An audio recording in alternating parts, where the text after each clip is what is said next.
नमस्कार साथियों, निर्माण क्लासेज अयोध्या में आपका हार्दिक स्वागत है। आज एक नए समस्या, नए दृष्टांत के साथ मैं आपके सामने उपस्थित हूँ। दंड प्रक्रिया संहिता का यह दृष्टांत है और लगातार एग्जामिनेशंस में पूछा हुआ है और एक सामान्य जानकारी का भी विषय है कि ए है, इस पर अभियोग है कि इसने एक अवसर पर चोरी का अपराध किया है, यानी एक बार इसने चोरी का अपराध किया है। फिर दूसरी बात कहता है तथा दूसरे अवसर पर घोर उपहत्य का अपराध पहुंच किया है। यानी कहने का मतलब है इस चोरी के साथ इस घोर उपहत्य का कोई भी संबंध नहीं है। चोरी का अपराध एक अलग अवसर पर है, घोर उपहत्य का अपराध एक अलग अवसर पर है। तो ऐसे में ए ने न्यायालय में लिखित आवेदन दिया कि दोनों अपराधों का विचारण एक साथ किया जाना चाहिए। क्या मजिस्ट्रेट ऐसा कर सकता है? यानी कि ए का अलग अलग ट्रायल हो रहा था और इस दौरान उसने आवेदन दिया कि हमारे दोनों अपराधों का विचारण एक साथ किया जाए। तो क्या ऐसा हो सकता है? उत्तर है आपका हाँ, मजिस्ट्रेट ऐसा कर सकता है। चलिए, उत्तर तो ठीक है, लेकिन इसकी विशिष्टियां क्या हैं? इसको क्रमशः आपको जानना होगा, क्रमशः इसको लिखना होगा। जब क्रमशः जान रहे हैं, क्रमशः लिखेंगे तो नंबर भी मिलेगा और सामान्य जानकारी में भी यह बात आपके पास होनी चाहिए। तो हम देखते हैं क्या है। ये जो दृष्टांत आपका दिया हुआ है, यह धारा 218 से संबंधित है। धारा 218 से संबंधित है।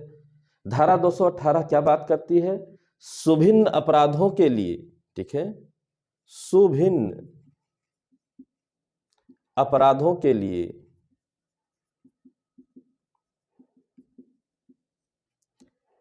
पृथक पृथक आरोप होंगे। सुभिन्न अपराधों के लिए पृथक पृथक आरोप होंगे। यानी कि कहने का मतलब है separate charges for distinct offences. Separate charges for distinct offences. यानी कि यदि आपने सुभिन्न अपराध किए हैं, ठीक है, डिस्टिंक्ट ऑफेंसेस किए हुए हैं, तो आप पर चार्जेस भी सेपरेट लगाए जाएंगे और साथ में आप जाने रहिए plus separate trial, separate trial भी किया जाएगा, जिसके लिए सेक्शन 218 स्पष्ट करता है for every distinct offences of which any person is accused there shall be separate charge and every such charge shall be tried separately।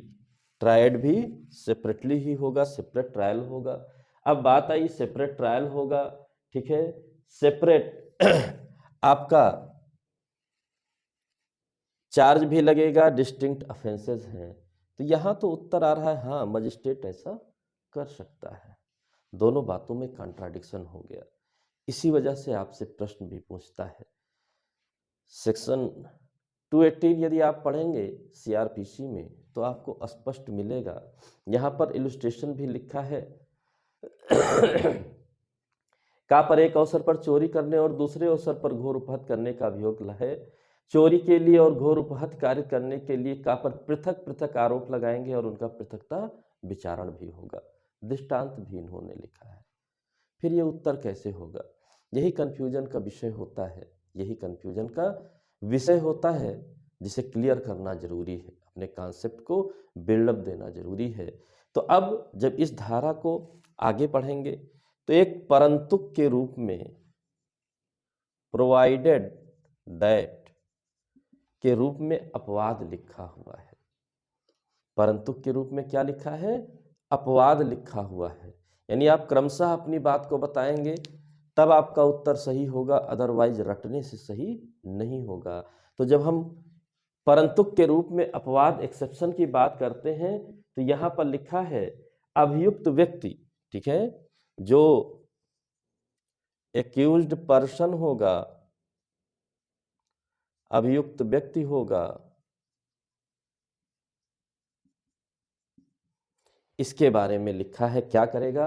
अभियुक्त व्यक्ति लिखित आवेदन द्वारा ऐसा चाहता है और मजिस्ट्रेट की राय है कि उससे ऐसे व्यक्ति पर प्रतिकूल प्रभाव नहीं पड़ेगा, तो वहां मजिस्ट्रेट उस व्यक्ति के विरुद्ध विरचित सभी या किन्हीं आरोपों का एक साथ विचारण कर सकेगा। यानी कि प्रोवाइडेड दैट में लिखा the accused person by an application in writing, यानी कि ये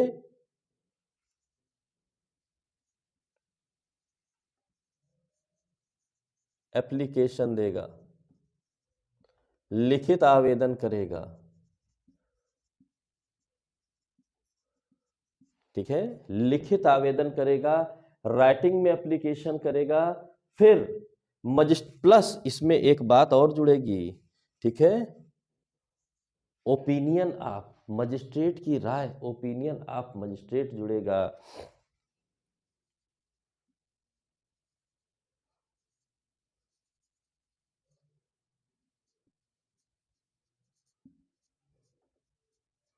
मजिस्ट्रेट की राय, ठीक है, ये दो बातें होनी जरूरी हैं।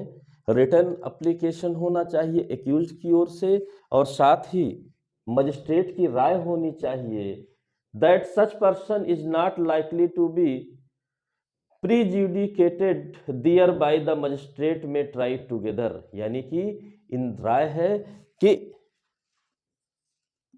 प्रतिकूल प्रभाव नहीं, अगर ऐसा पाता है मजिस्ट्रेट कि एक्यूज्ड पर्सन पर प्रतिकूल प्रभाव इसका नहीं पड़ेगा, तो वो ठीक है क्या कर सकता है, साथ साथ जो अलग अलग चार्जेस फ्रेम हुए थे उनका साथ में ट्राई टुगेदर ऑल, यानी कि ऐसा होता है तो में ट्राई टुगेदर ऑल, ठीक है, बहुत स्पष्ट है कि यदि प्रतिकूल प्रभाव ना पड़े तो साथ साथ ट्रायल कर सकता है, यानी कि हमारा उत्तर सही हो गया। अब इसको दूसरे हिसाब से जाने, कुछ और बात भी जाने। क्या जाने? अब बात आई, क्या ये जो आवेदन किया गया है न्यायालय को, ये एप्लीकेशन किससे करेगा, एप्लीकेशन किसको देगा? इसको याद रखे रहिएगा, इन सेम कोर्ट, यह शब्द अगर आप भूल गए तो गलती हो जाएगी। कहने का अर्थ क्या है कि उसी मजिस्ट्रेट के न्यायालय में चोरी और एक अलग अवसर पर भिन्न डिस्टिंक्ट ऑफेंस के लिए एक अलग ट्रायल चल रहा है, घोर उपहति का, ग्रेवियस हर्ट का, तो अगर सेम कोर्ट है, सेम मजिस्ट्रेट है, तो आवेदन दिया जा सकता है, अन्यथा नहीं, क्योंकि किसी मजिस्ट्रेट के पास ऐसी पावर नहीं होती है और न ही कहीं पर ऐसी एप्लीकेशन मूव कराने के बाद कोई बात सीआरपीसी में प्रक्रिया में लिखी हुई है कि ये एप्लीकेशन किसी सीनियर अथॉरिटी को जाएगा और वो मूव कराकर एक कोर्ट में ले आएगा, ऐसा कहीं कुछ भी नहीं लिखा है। इसलिए अपने उत्तर को लिखते समय, जानते समय आप क्या याद रखिए कि अगर सेम कोर्ट, देखिए क्वेश्चन में नहीं लिखा है, इसलिए यहां स्पष्ट करना पड़ेगा यदि आप उत्तर दे रहे हैं हाँ, तो यह स्पष्ट करना पड़ेगा यदि सेम कोर्ट में दोनों ट्रायल हो, तब वो अभियुक्त व्यक्ति, एक्यूज्ड पर्सन, यदि एप्लीकेशन राइटिंग में करता है उस मजिस्ट्रेट के समझ कि साहब आपके ही कोर्ट में हमारा यह भी मामला और यह भी मामला है और मुझे बार बार दौड़कर आना पड़ता है, तो आप कृपया मेरे अगर सभी ट्रायल एक साथ कर दें, सभी आरोपों का विचारण एक साथ कर दें, तो इससे मुझे कोई समस्या नहीं है और न्यायालय की भी राय है कि इसका अभियुक्त व्यक्ति पर कोई भी प्रतिकूल प्रभाव नहीं पड़ेगा, तब न्यायालय या मजिस्ट्रेट ऐसा कर सकता है। दोनों बातों को, दोनों चार्जेस को मिलाकर एक ही ट्रायल किया जा सकता है। बहुत इंपॉर्टेंट प्रश्न है, बहुत स्पष्ट प्रश्न है, ठीक है, तो इस बात को ध्यान रखना चाहिए, ठीक, एक ही मजिस्ट्रेट के समक्ष विचारणीय होना चाहिए। ठीक है, इससे संबंधित एक स्पष्ट बात की गई है, पंजाब राज्य वर्सेज राजेश श्याल 2002 का वाद है। ठीक है, इसमें आप एक अपना केसला भी बढ़ा सकते हैं। कौन सा केसला बढ़ा सकते हैं? पंजाब राज्य वर्सेज राजेश श्याल का वाद 2002 का वाद है। ठीक है, सुप्रीम कोर्ट की स्पेशल तौर पे निर्धारित किया गया है। ठीक है, तो इस बात को याद रखे रहिए। इसी पंजाब राज्य वर्सेज राजेश श्याल के वाद में कहा गया कि अगर सेम कोर्ट है तो ऐसा मजिस्ट्रेट कर सकता है, अगर अलग अलग कोर्ट्स हैं तो मजिस्ट्रेट को यह शक्ति नहीं दी गई है कि किसी दूसरे न्यायालय को डायरेक्शन दे सके या कोई आर्डर दे सके कि केस उसके पास ट्रांसफर कर दिया जाए। इसलिए इन द सेम कोर्ट ये प्रोसीजर अपनाया जा सकता है। अगर मामले अलग अलग कोर्ट्स में है तो इस प्रोसीजर, इस अपवाद को, एक्सेप्शन को, प्रोवाइडेड दैट में जो लिखा हुआ है नहीं अपनाया जा सकता है। एक बार फिर से समरी ले लेते हैं। क्या है समरी? समरी है कि ए पर अभियोग है, एक बार एक ट्रायल चल रहा है चोरी का, दूसरा ट्रायल चल रहा है ग्रेवियस हर्ट का। ये दोनों विचारण एक साथ कराना चाहता है तो लिखित में आवेदन देता है तो मजिस्ट्रेट ऐसा कर सकता है।